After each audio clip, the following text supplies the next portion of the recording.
오늘 하나님 말씀은 누가복음 14장 15절에서부터 24절까지 보겠습니다. 누가복음 14장 15절에서부터 24절까지입니다. 자, 봉독하겠습니다. 함께 먹는 사람 중에 하나가 이 말을 듣고 이르되 무릇 하나님의 나라에서 떡을 먹는 자는 복되도다 하니 이르시되 어떤 사람이 큰 잔치를 베풀고 많은 사람을 청하였더니 잔치할 시각에 그 청하였던 자들에게 종을 보내어 이르되 오소서 모든 것이 준비되었나이다 하매 다 일치하게 사행하여 한 사람은 이르되 나는 밭을 샀음에 아무래도 나가 보아야 하겠으니 청컨대 나를 양해하도록 하라 하고 또 한 사람은 이르되 나는 소 5겨리를 샀음에 시험하러 가니 청컨대 나를 양해하도록 하라 하고 또 한 사람은 이르되 나는 장가 들었으니 그러므로 가지 못하겠노라 하는지라. 종이 돌아와 주인에게 그대로 고하니 이에 집주인이 노하여 그 종에게 이르되 빨리 시내의 거리와 골목으로 나가서 가난한 자들과 몸 불편한 자들과 맹인들과 저는 자들을 데려오라 하니라. 종이 이르되 주인이여 명하신 대로 하였을 때 아직도 자리가 있나이다. 주인이 종에게 이르되 길과 산 울타리 가로 나가서 사람을 강권하여 데려다가 내 집을 채우라. 내가 너희에게 말하노니 전에 청하였던 사람들은 하나도 내 잔치를 맛보지 못하리라 하였다 하시니라. 아멘. 지난주에 우리가 보았던 13장 중간 또 마지막에는 두 개의 질문이 소개가 됩니다. 하나는 하나님의 나라가 무엇과 같을까? 그런 질문이 나오고 또 하나는 구원을 받는 자가 적으니까 이런 질문이 나오게 됩니다. 이 두 질문에 대한 상세한 대답이 우리가 보는 14장에 또 잘 소개가 됩니다. 그런데 지금 이 13장에 나와 있던 질문들에 대한 대답도 지난주에 우리가 보았던 13장 마지막에 예수님께서 하나님의 나라를 어떻게 비유로 할까라고 말씀하셨을 때에 겨자나무와 누룩에서 비유하였는데 그런 것처럼 사람들의 예상을 뛰어넘는 사람들이 기대하지도 않았던 그러한 방향으로 이 세상 가운데 임하게 되는 그러한 하나님의 나라 비유처럼 이 대답 역시 일반 사람들의 생각을 뛰어넘는 그러한 대답이 소개가 됩니다. 14장의 시작은 안식일에 예수님께서 한 바리새인 지도자의 집에 떡을 잡수시러 들어갔다 그러한 것으로 시작이 됩니다. 이전에 우리가 누가복음 11장을 보게 될 때에 예수님께서는 오늘 이 14장에 있는 것처럼 바리새인의 초청에 의해서 그들과 함께 떡을 먹기 위해서 식사의 자리를 가지기 위해서 바리새인의 집에 들어왔던 사건이 나옵니다. 그런데 초대를 받아 갔음에도 불구하고 예수님께서는 그곳에서 바리새인들과 언쟁을 벌임으로 인하여서 분위기 좀 험악해졌죠. 그닥 그렇게 좋게 분위기가 끝나지 않았습니다. 그런데 이번에도 이 분위기가 심상치가 않습니다.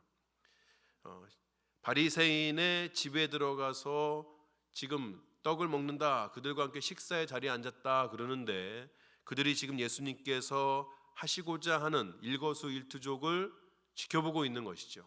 혹시 예수님 앞에 흠잡을 만한 것이 있는가? 저 사람은 도대체 우리의 편인지 아니면은 적군인지, 이 아군과 적군을 식별하는 듯한 그러한 눈초리를 가지고 예수님을 바라보고 있는데 예수님은 보란 듯이 바리새인들이 싫어하는 안식일에 병든 자를 고쳐주는 일을 하십니다. 그것뿐만이 아니라 이 바리새인들 초대되어 온 그 자리에 초대되어 온 다른 사람들이 상석에 앉으려는 것을 보면서 야, 니네 그러지 마라. 섣불리 상석에 앉아가지고 나중에 창피당하지 말고 오면 낮은 자리부터 앉아. 그 사람들은 지금 상석에 앉을 만하다고 생각해서 앉고 있는 건데 예수님 그것을 꼭 집어가지고 그런 식으로 살지 말라고 이야기하시죠.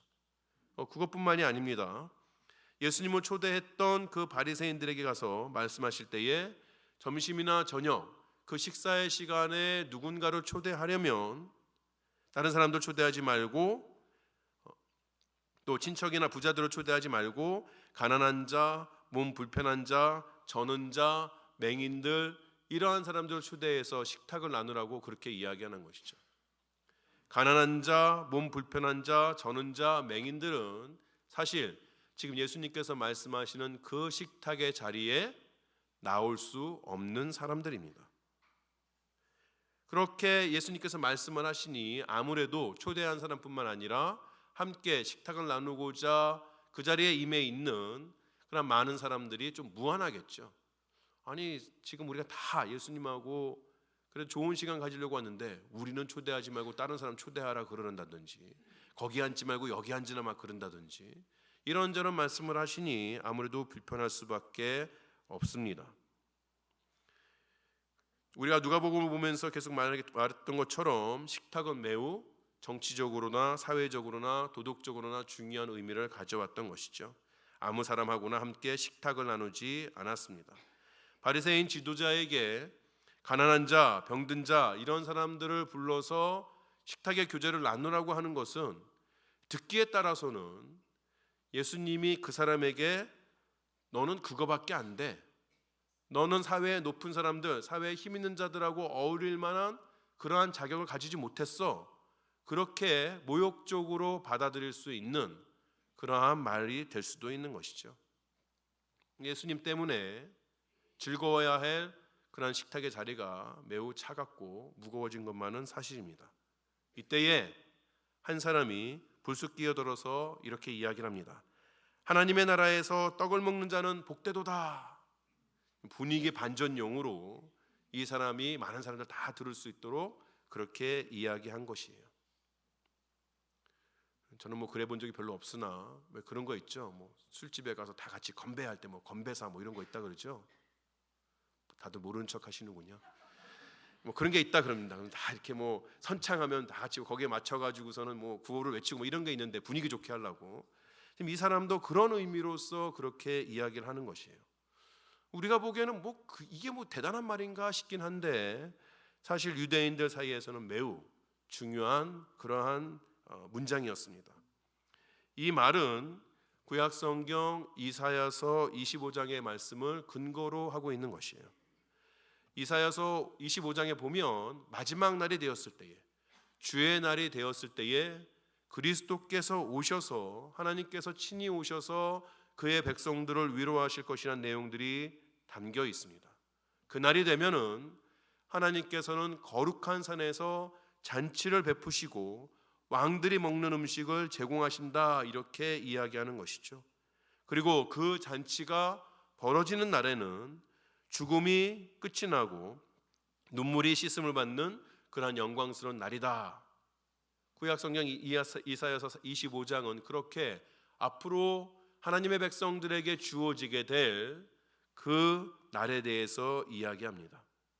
그래서 억압 가운데 있는 유대인들 나라를 빼앗기고 그 지금은 로마 제국의 밑에 있으면서 자신의 그 나라를 갖지도 못했던 어떤 하나의 작은 민족에 불과한 그러한 유대인들이 목 놓아 기다리는 날이기도 했던 것이죠.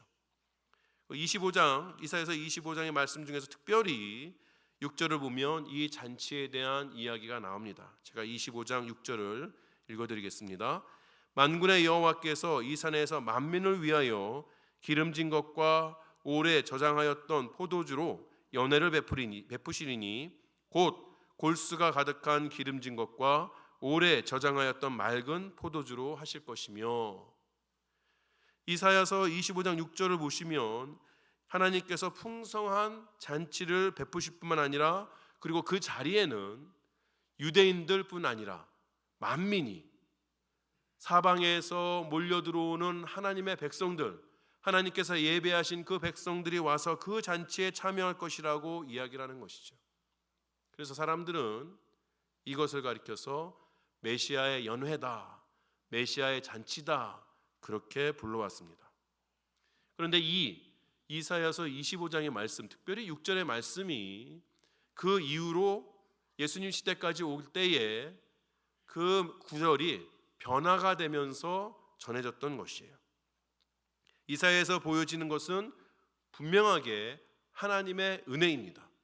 하나님께서 오셔서 스스로를 구원하지 못하는 자들을 구원해 내시고 그 은혜가 유대인들뿐만 아니라 세계 모든 곳에 만방에 펼쳐질 것이라는 그런 하나님의 은혜가 드러나는 것이 이 이사야서의 말씀인데, 시간이 지나면서 유대인들 사이에는 그런 하나님의 은혜보다는 인간의 혈통 또는 인간의 공로에 따라서 그러한 잔치에 참여하게 될 것이라는 생각으로 변해져 갔습니다. 구약 성경은 히브리어로 쓰여져 있죠. 히브리어 말고 그 이후에 아람어가 있습니다. 아람어는 고대 근동, 특별히 페르시아가 바사 제국이 고대 근동 지역을 다스릴 때에 일종의 세계 공용어로 쓰여지던 것이 아람어인 것인데, 이 포로 이후에 예루살렘 땅을 떠난 그러한 유대 백성들 가운데 히브리어를 잘 하지 못하고 아람어에 능통했던 사람들을 위해서 이 히브리어로 쓰여졌던 구약 성경이 아람어로 바뀌어지는 그러한 과정들이 있습니다.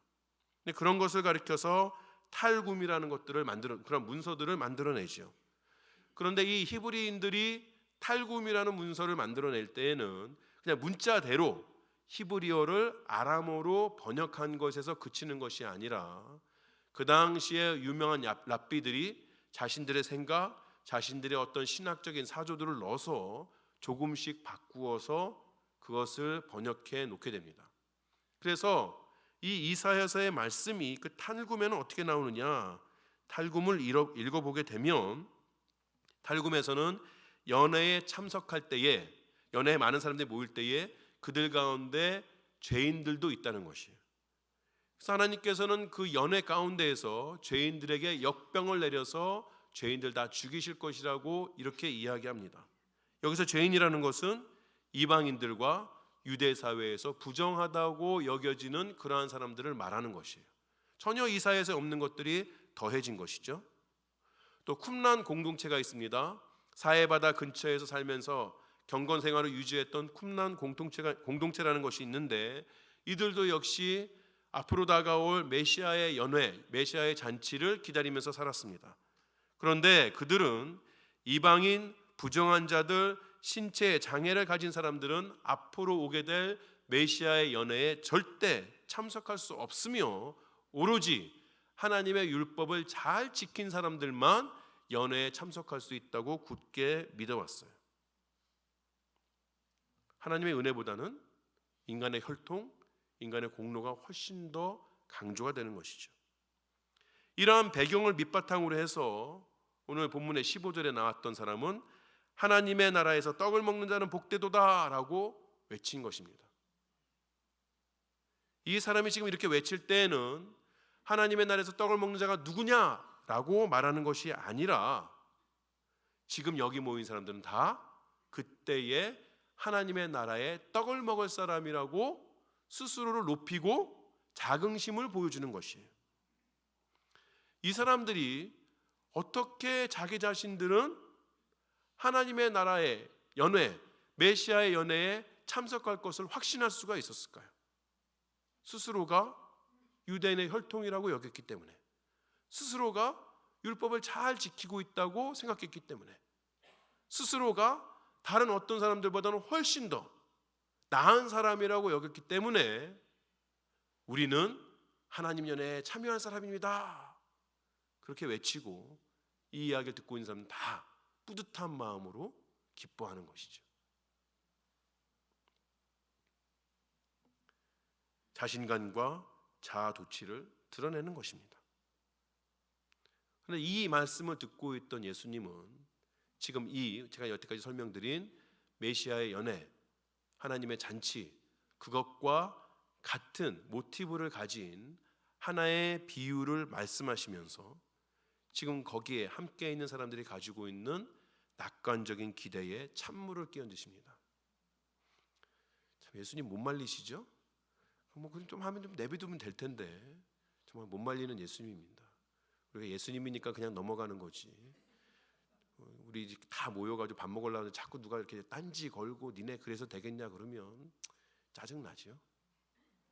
예수님 그런 거 상관없이 정확하게 말씀해 주시는 것이죠. 예수님의 비유는 이렇게 시작이 되죠.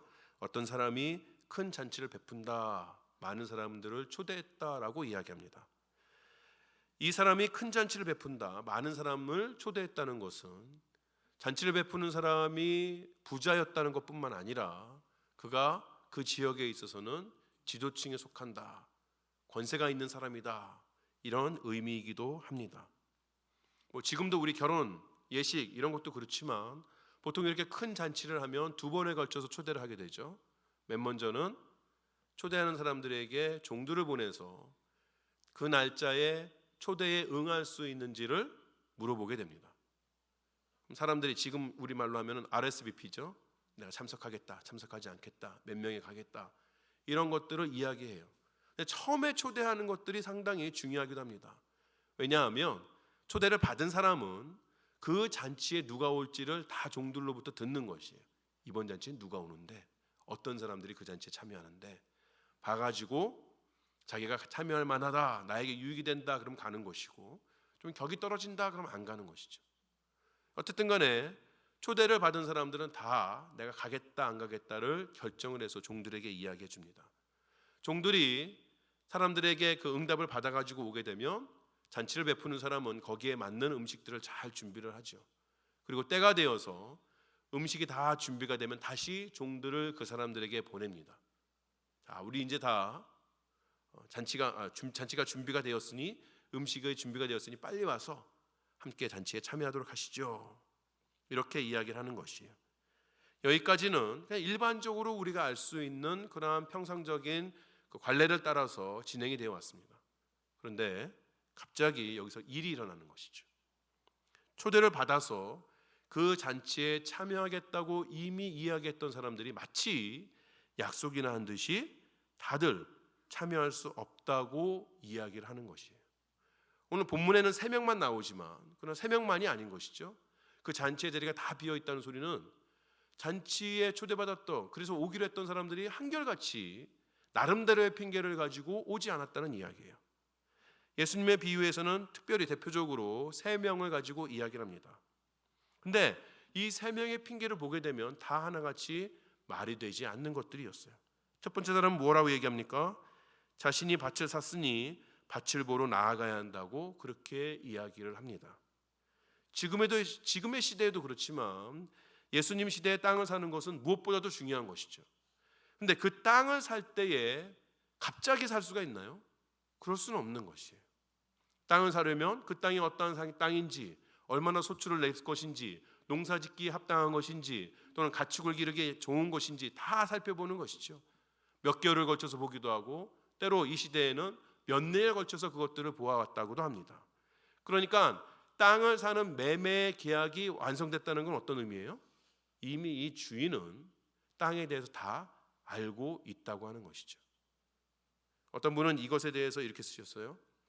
지금 시대로 우리가 이야기하자면 어느 날 갑자기 남편이 와가지고 아내에게 와이프, 내가 지금 인터넷으로 집 파는 것 좀 보다가 사진 하나 그럴듯해가지고 샀어. 이제 샀거든 이미 벌써. 이제 집 보러 갈 거야. 그런 사람이 있을 수 있나요? 그럴 수 없죠. 상식에도 맞지 않는 이야기입니다. 게다가 오늘 이 본문에 있는 잔치라고 쓰여진 그 단어는 우리가 조식을 같이 하는 것이 아니라 날이 어두워질 때쯤, 이른 저녁에 함께 사람들이 모여서 먹는 그러한 잔치를 이야기하는 것이에요. 조금 있으면 해가 다 지는데 이제 밭에 나가서 무엇을 하겠다는 겁니까? 말이 되지 않는 핑계입니다. 두 번째 사람은 소 5겨레를 샀다고 했는데 또 그 소들을 시험하기 위해서 잔치에 참여할 수 없다고 합니다.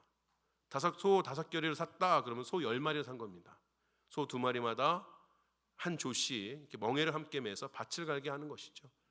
이 소 2마리가 같이 힘을 합쳐서 서로 밸런스를 맞춰서 밭을 갈아야 되기 때문에 이 당시에 소를 사는 사람들, 이렇게 한 쌍으로 사는 사람들은 소들을 미리 시험해 보는 것이죠. 이 소가 서로 따로따로 가려고 하지 않고 2마리가 잘 갈 것이냐. 이 소를 사는 사람 역시 이미 자신의 소가 어떤 소인지는 다 알 수가 있었던 것이에요. 마지막 사람은 장가 들었으니 잔치에 참여할 수 없다고 합니다. 장가 들었으니 자신의 아내를 즐겁게 할 의무를 다해야겠다는 것이죠. 어떤 분들은 이것을 가리켜서 유대인의 규례를 보면 장가간 사람은 1년 동안 군대에 소집도 하지 않는 것을 보니 적어도 이 사람만큼은 그 이유가 마땅하지 아니하냐. 그런데 그 예외 사항은 전쟁 나가는 거 이야기합니다. 지금 전쟁 나가자고 부르는 건가요? 다 같이 즐겁게 잔치하자고 부르는 것이에요. 이 사람도 역시 그 핑계가 이해가 되지 않습니다. 이처럼 지금 이제 대표적으로 이야기하고 있는 그런 핑계들이라는 것이 전혀 그럴듯한 것이 아니라는 것이죠. 초대를 받은 사람들이 이렇게 말도 안 되는 핑계를 가지고 초대에 응하지 않았다는 것은 초대를 한 주인을 욕보이려고 한, 민망하게 하려고 한 그러한 의도로밖에 생각할 수가 없는 것입니다. 18절 첫 부분에 보면 다 일치하게 사양하여 라는 말이 들어있는데 왜 그랬는지 정확하게 이유를 알 수는 없지만 이들 간에, 초대받은 사람들 간에 주인의 명예를 깎아내리려고 하는 모종의 약속이 있었다는 것을 알 수가 있는 것이죠. 종들이 돌아왔습니다. 주인은 종들의 이야기를 듣고 사람들의 의도를 재빨리 다 간파했어요. 사회적으로 명망이 있다, 또 힘이 있다, 이런 사람이라면 보통 어떻게 행동할까요? 눈에는 눈, 이에는 이로 갚는 것이 가장 정확하겠죠. 자신의 명예를 훼손한 사람들에게 보복을 감행함으로 인해서 떨어진 명예를 다시 주워 올리는 것, 그것이 이 사람에게는 가장 필요한 일이었을 것입니다. 그리고 이 주인은 충분히 그럴 만한 사람이었을 것이에요. 하지만 주인은 다른 사람들이 하지 않는, 일반적이지 않은 방법으로 이 상황을 회복시킵니다. 주인은 자신 안에 끓어오르는 분노를 은혜로 바꿔나가는 작업을 하기 시작합니다. 그는 종에게 다시 이야기합니다. 21절의 말씀입니다. 종이 돌아와 주인에게 그대로 고하니 이에 집주인이 노하여 그 종에게 이르되 빨리 시내의 거리와 골목으로 나가서 가난한 자들과 몸 불편한 자들과 맹인들과 저는 자들을 데려오라 하니라. 주인이 지금 종에게 초대해 오라고 하는 그런 사람들은 어떤 사람들입니까? 가난한 자, 몸 불편한 자, 맹인들, 저는 자들입니다. 아까도 예수님 비슷한 말씀하셨죠? 예수님의 지금 있는 그 자리, 지금 비유를 말씀하시고 있는 그 자리에, 바리새인의 집에 이런 자들은 함께 올 수 없는 그러한 사람들입니다. 앞에서 말씀드린 유대인의 일반적인 사고방식, 특별히 쿰란 공동체처럼 경건하다고 생각하는 사람들의 머릿속에서는 이런 사람들은 메시아의 연회에 참석할 수 없는 사람들입니다. 종들이 주인의 명대로 나아가서 거리에서 그런 사람들을 데리고 왔습니다. 그런데 여전히 빈 자리들이 있는 것이에요. 여러분들이 주인이라면 어떻게 하시겠습니까? 아마도 다시 종들을 처음에 초대했던 그 사람들에게 보낼 수 있을지 모르겠어요. 지금은 그렇게 좀 안 좋은 사람, 사회적으로 일반적으로 볼 때에 원하지 않는 사람들로 채워졌을지 몰라도 그래도 지금이라도 마음 돌렸던 그런 사람들이 있으면 그 사람도 좀 다시 한번 데리고 와봐라, 그렇게 이야기할 수도 있었겠죠. 그런데 주인은 그렇게 하지 않습니다. 이제는 길과 산 울타리, 즉 성 밖에 있는 그러한 사람들을 데리고 오라고 명령을 합니다. 길과 산 울타리에 있는 사람들은 일종의 버림받은 사람들이었습니다. 이들은 성 가까이 또는 성 안에서 살아야 하는 이유가 있었어요. 하지만 그들의 어떤 조건들 때문에, 자격들 때문에 성 안에서 살 수 없었던 그러한 사람들이었던 것이죠. 주인은 이런 사람들까지도 데리고 와서 빈 자리를 채우려고 합니다. 이전에 주인의 잔치에는 성 안에 살고 있는 권세 있는 자들, 부자들, 명망 있는 자들로 채워질 것이라고 생각을 했지만 이제는 그런 자격들이 필요가 없어요. 주인이 베푸는 잔치에는 누구도 이 주인의 친구로 여겨지기에 너무나도 더럽다거나 너무나도 비참하다거나 그런 사람은 없다는 것이죠. 세상에는 누구도 이 잔치에서 함께 즐길 수 있습니다. 그런데 우리가 이 비유에서 볼 때에 특별히 두 번째로 예수님께서 길이나 성 울타리에 있는 그런 사람들 데리고 오라고 이야기할 때 강권하여 데리고 오라고 그렇게 이야기합니다. 그 강권하다는 뜻이 무엇일까요? 우리 교회 역사에 있어서 이 강권하다가 잘못 이해가 된 때도 있었습니다.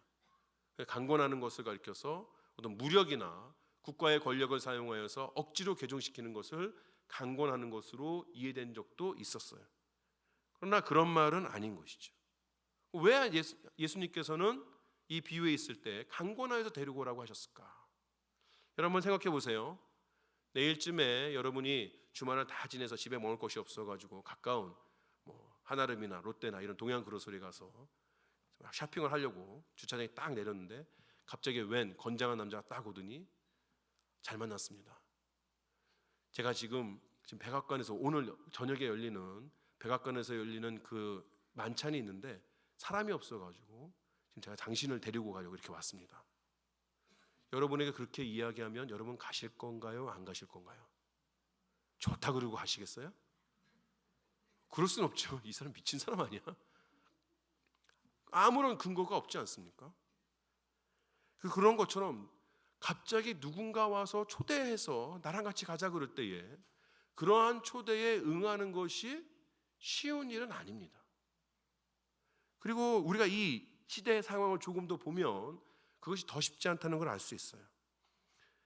이 시대에는 어떤 사람이 초대를 해서 그 초대에 응하게 되면 후에 그 사람의 초대에 상응하는 무언가를 해야 하는 것이에요.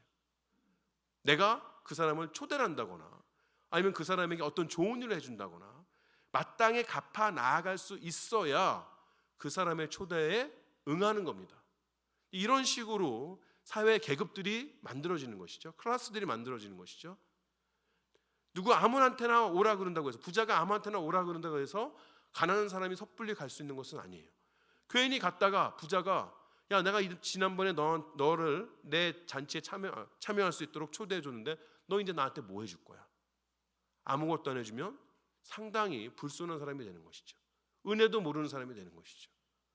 그러니까 부자가 초대한다고 해서 얼씨구나 거기 가면 좋은 음식이 있겠거니 하면서 갈 수 있는 상황은 되지 못한다는 것이에요.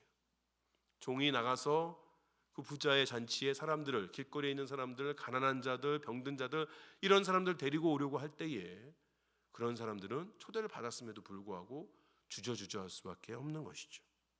그렇기 때문에 종은 사람들을 강권해야 합니다. 무력을 쓰거나 압박을 하는 것은 아니지만 그 사람들 데리고 오기 위해서 절박하게 권유할 필요가 있다는 것이에요. 그것이 강권하여서 데리고 오는 것입니다. 이렇게 부자는 그런 사람들로 자신의 잔치를 채웠습니다. 이 비유에 나오는 주인은 참 대단한 사람들 아니겠습니까? 여러분이 만약 이 잔치의 주인이라면 초대를 받아서 오기로 했던 사람들이 오지 않는다면 어떻게 하시겠습니까? 아까 제가 앞에서 말씀드린 것처럼 가진 힘을 가지고 무력으로 그들에게 보복을 할 수도 있을 것이에요. 그러나 보복을 하지 않는다고 해도 차라리 그 잔치를 안 하는 게 나을 수도 있을 것이에요.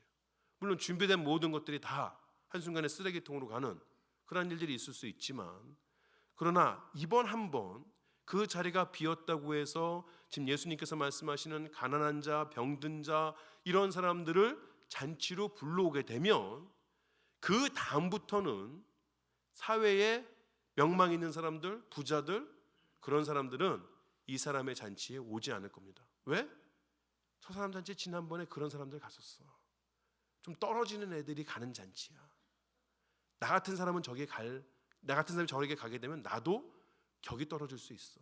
주저하고 오지 않을 수 있는 것이죠. 이 주인은 그렇게 한번 자기의 잔치를 그런 사람들에게 열어주었기 때문에 자신이 속한 집단에서 어떤 사회적인 그룹에서 쫓겨날 수도 있는 것이에요. 그러나 그 주인은 그런 위험을 잘 알았지만 그런 것들을 감수하면서 어떤 방법으로도 자신에게 보답할 수 없는 그런 사람들을 잔치에 초대합니다. 그는 다른 이들이 상식적으로 생각하는 관계를 넘어서 은혜롭고 계산하지 않는 환대에 근거한 새로운 공동체를 만들어 나아가는 것이죠. 예수님의 비유는 이렇게 되면서 24절에서 끝이 나는데 바로 이 24절이 클라이막스입니다. 24절을 제가 다시 한번 읽겠습니다.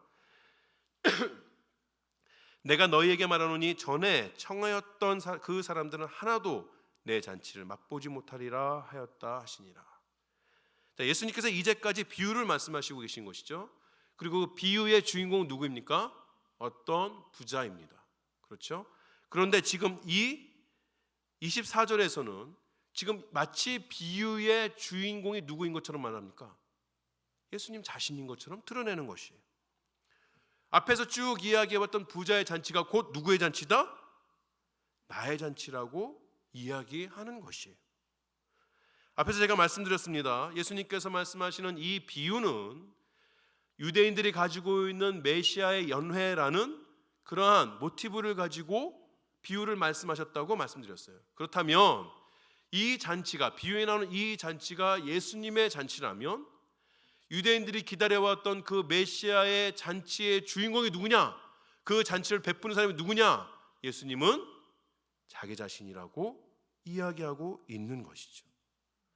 유대인들이 그렇게 기다려오고 앞으로 실현될 그 메시아의 잔치를 베푸는 사람은 바로 지금 그들 앞에 있는 예수님 자신이라고 이야기하는 것이고, 예수님, 잔치를 베푸실 예수님께서 반드시 그러한 잔치가 올 것이라고 확신하여서 말해주고 있는 것이죠. 하나님의 잔치는 바로 이런 것입니다. 하나님의 잔치는 자신의 신분을 드러내거나 자신의 공로를 드러내면서 마치 자기 자신이 하나님 잔치에 상석에 앉는 것이 당연하다고 거들먹거리는 그러한 사람들, 그러면서 가난하고 없는 사람들, 무지한 자들, 이러한 사람들을 얕보는 그런 사람들로 채워지는 잔치가 아니라는 것이죠. 하나님의 잔치는 자기의 자존감과 자기애가 넘쳐서 자신의 삶만을 몰두하다 보니 주인의 초대마저도 없인 여기는, 하나님께서 주시는 그러한 일들마저도 아무렇지도 않게 여기는 그런 사람들로 채워진 잔치가 아니라는 것이에요. 하나님의 잔치는 세상에서 소외된 자들, 부정하다고 여기는 자들, 쓸모없다고 여기는 그러한 자들로 채워지는 잔치입니다. 하나님의 잔치는 은혜를 입어도 그 은혜를 다 갚을 수 없는 그런 사람들로 채워지는 잔치입니다. 그렇게 은혜를 다 갚을 수 없기 때문에 내가 그 은혜를 받는 그 자리에 가는 것이 마땅하냐? 분명히 그곳에 가면 좋은 것이 있음에도 불구하고 거기에 가는 것조차 부족하여서 발걸음을 함부로 떼지 못하는 그런 연약한 자들을 위해서 채워지는, 그런 연약한 사람들로 채워지는 잔치가 하나님의 잔치라는 것이죠. 그 잔치에는 누구도 거부당하지 않습니다. 누가 와도 괜찮은 잔치입니다. 몸에 더러운 것이 있다, 몸에 장애를 가졌다, 심지어는 많은 사람들이 너는 죄인이라고 이야기하는 그런 사람들이라도 그 잔치는 올 수 있는 것이에요. 어떻게 그것이 가능할까요? 그리스도의 보혈이 잔치에 초대된 그 어떤 사람이라도 그들이 가지고 있는 더러운 것들을 씻겨버릴 것이고, 그리스도의 보혈이 그들이 가지고 있는 모든 문제들을 다 해결해 주실 것이기 때문에 그렇습니다. 이런 이유 때문에 하나님의 잔치에는 오로지 하나님의 은혜와 하나님의 사랑만이 빛날 뿐이에요. 그 잔치에서 누구도 자기의 것으로 자랑하지 않습니다. 이 사실을 바울은 고린도전서에서 이렇게 이야기합니다. 형제들아, 너희를 부르심을 보라. 육체를 따라 지혜로운 자가 많지 아니하며 능한 자가 많지 아니하며 문벌 좋은 자가 많지 아니하노다.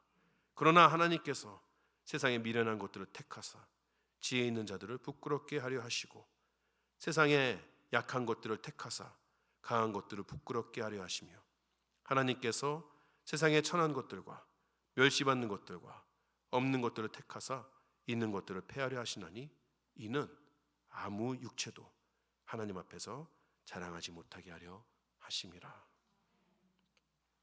여러분, 교회는 하나님의 잔치입니다.